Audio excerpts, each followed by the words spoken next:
This episode of the Totally Rad Show is brought to you by Audible. Coming up, we've got a comic book for you today, Flex Mentallo. The Totally Rad Show. Totally Rad Show, Totally Rad, Totally Rad Show, Totally Rad, Totally Rad Show, Totally Rad, Totally Rad Show, Totally Rad Show.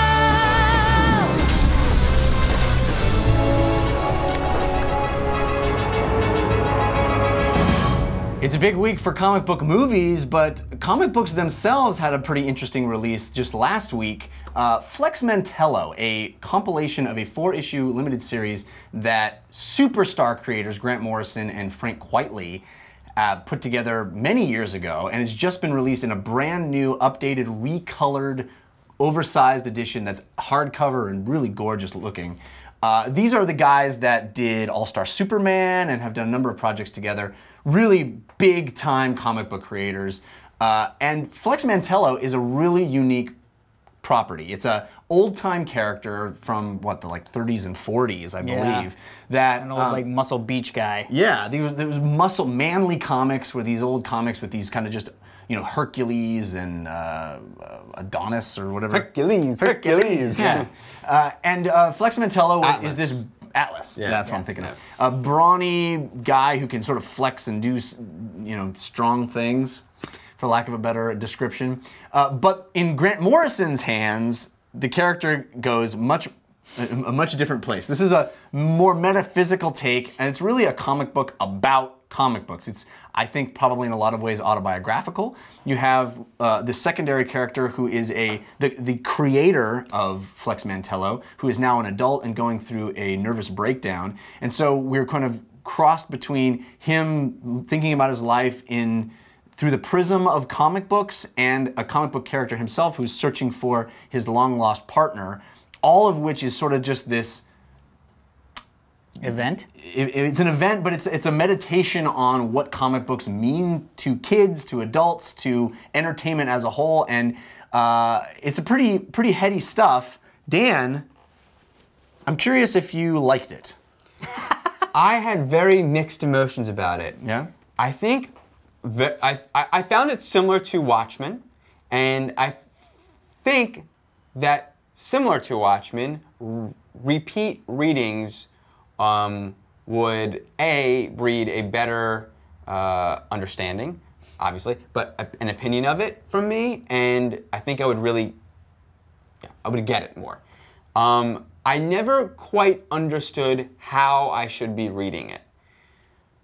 It's about a guy with leopard print thing, no shirt on, walking around. It's not about that, but that's the main character, walking around, and no one questions that. So, for a large part, I was like, is this a world in which that's normal? Or is this a world in which, like, is it a world in which Superman exists? Or is it a world in which superheroes don't exist? Now, this guy's, you know what I mean? Like, Well, I think it's pretty clear right away that it's a superhero world.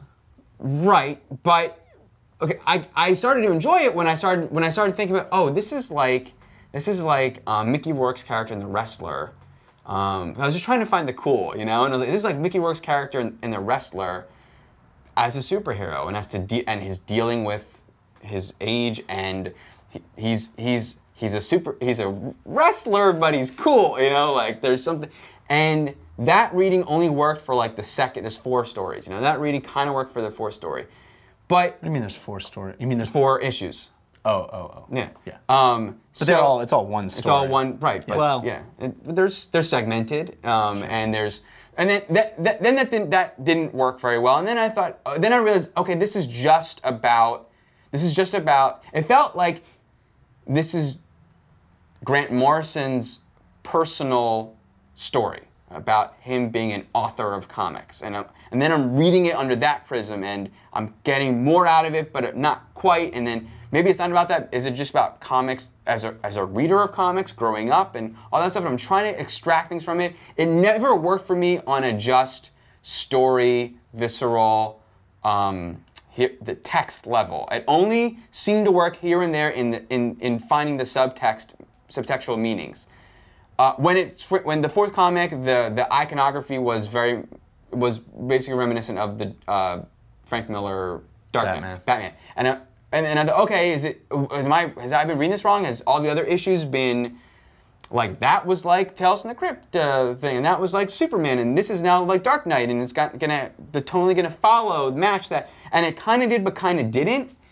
I basically is all saying I never quite understood how I was supposed to be reading it. I don't think there's one metaphor that is. I think it's more enigmatic than that, and I for you that probably didn't.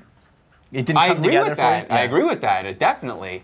I really like the art. I think I grew up reading, or Frank Whiteley, I think, did all the Judge Dredd comics. I used to love Judge Dredd comics, and this looks like this guy's a Seven Beastly, and I have a suspicion. But so I really love the art, and I must say that like IMAX versus Blu-ray, I think that the large print comics, we've read a few of these recently.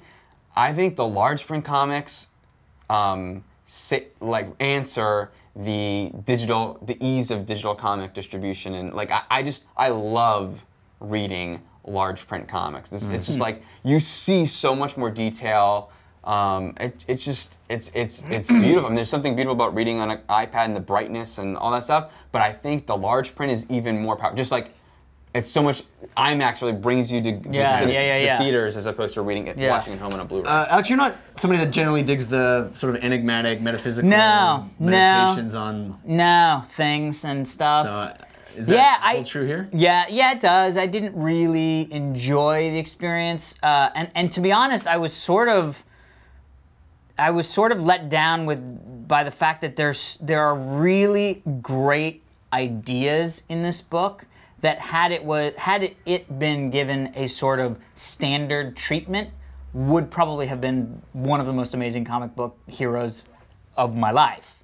I bought this book at Meltdown, and I was like, I didn't know anything about it, and I was like, oh yeah, do you have Flex Mentallo? And he was like, yeah. And I saw the cover for the first time, and I was like, oh, that's not at all what I thought it was going to be, because the cover is just this big muscular guy, And what part of Flex did you not understand? Well, now I understood it perfectly. But then he goes and says, yeah, it's kind of this crazy comic superhero where like literally he flexes and will like rip you know what I mean? Like the act of flexing. It's not that he's a strong guy that picks up heavy things. Right. He's a flexor. Yeah. Like he's a posing beach muscle guy. But it's not even really about that. It's not, and that's disappointing. Yeah. Because that happens right at the beginning, and I was like, oh my God, I'm gonna love the tricks of this, and the fact that everybody's like, oh my God, it's Flex Mentallo. Oh my God, he's flexing, and everybody's in awe because that's like his shtick.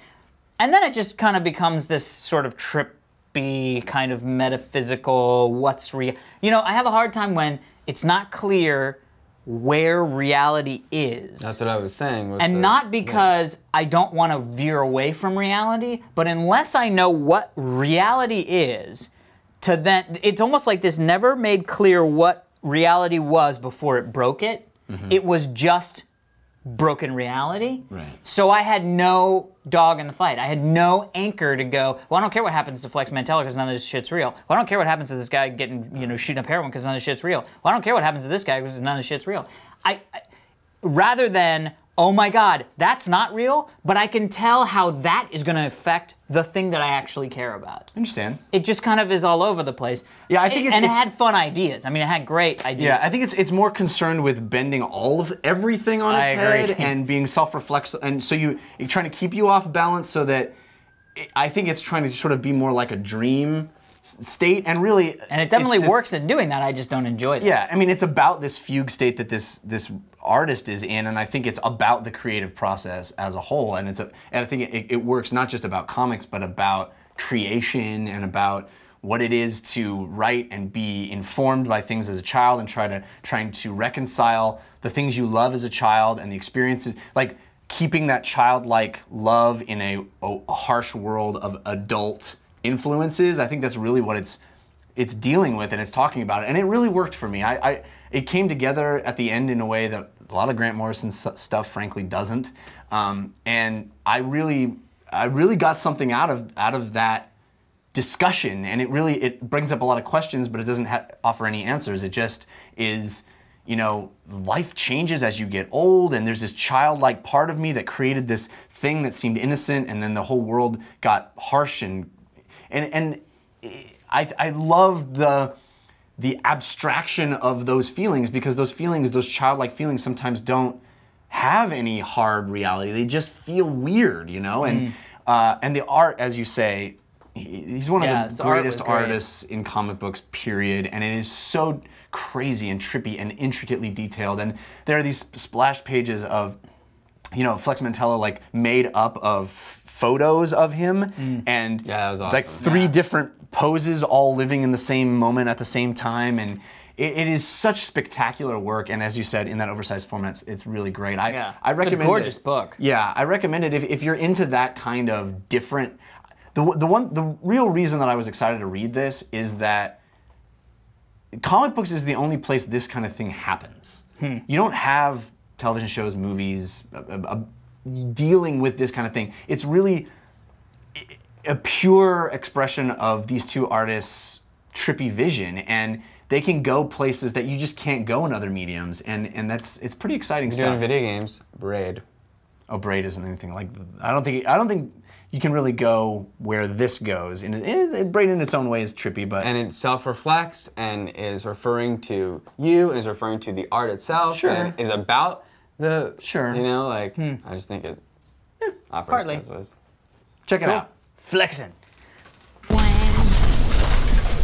All right, everybody, be sure to stick around. We're going to be answering one of your Twitter questions right after this, but first we want to thank our sponsors, Jeff Cannata. Audible.com, the leading provider of downloadable digital audiobooks and spoken word entertainment. They have over 100,000 titles to choose from, and you can download those directly to your iPad, yeah, sure. Probably. iPod, MP3, any MP3 player, really. It's super easy. I happen to really love Audible because it allows me to listen to books, to basically read new stories without having to compromise all the other things I have to do during my day. I can still exercise, I can still do chores, and I can ingest books through my ear holes. Last week, I told you about a great recommendation for if you have already gone through all of the Game of Thrones, all the Song of Ice and Fire books, and you're looking to scratch that itch. I recommended the First Law trilogy if you want that sort of POV-ness.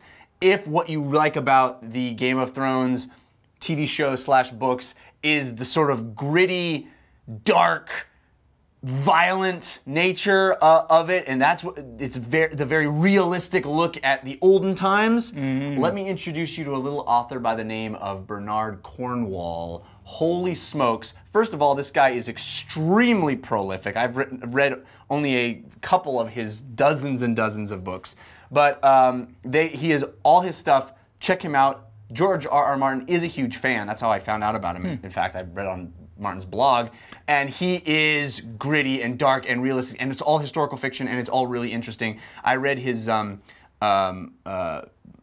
Arthur, Arthurian Legend trilogy, which is really freaking dark and awesome and gritty and realistic. And that could be your free Audible download. If you go to audiblepodcast.com/totallyrad, we'll give you that free audiobook, and you can get to listening in no time. Perfect. All right, people, we'll see you tomorrow.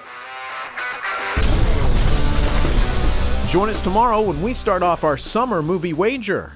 Today's Twitter question with the hashtag TRSQ Get through it. comes to us from Guillermo Sprint, who's at Sprint84 on Twitter. He asks, you have the power to kill a superhero, mainstream. Who would that be? I don't know if we're considering we have the power because we are the author of the comics, so we get to kill them in the comic universe, I'm or guessing. as if these superheroes all exist in real life and they're really hassling us, we get to kill one of them. Well, that's way more murdery. Trying to think of like what superhero I'm sort of. I don't know. Why do we want to kill a superhero, Dan? You're the guy. Killing a superhero. So if you could have a death of run of comics. And you think these would be the best. All the big ones have been done, right? I mean, yeah, Captain America, Spider-Man. Iron Man would be interesting. Superman, Batman, Tony Stark, they've all been done. Like Tony Stark dies, but then comes back. I mean, obviously these are all death of, come back. Well, maybe it's in if they really exist in real life. Which superhero would you not want around anymore? Which would you knock off? Boy, this is hard. I like superheroes too much, yeah. don't I? Maybe the one that murders children. What's that one? I don't know. That guy would probably we need Superman around because he's really protecting everyone. Tony Stark is like doing good things for the environment. Well, really? I mean, yeah. Batman is getting rid of a lot of criminals. They're all getting rid of a lot of criminals. I'm kind of annoyed by Lobo. I love Lobo, but he's. I know you love Lobo. But he's sort of bad. an alien. But he's But he has carnage in his wake. So let's get rid of Lobo. That's good. What about Ghost Rider? Oh yeah, we could all stand to lose a little Ghost Rider. It's not safe out there on your motorcycle. No, it's not, because he comes up and I'm like, he's just giving motorcycle riders a bad name. We're doing a terrible job of answering. The answer is Ghost Rider.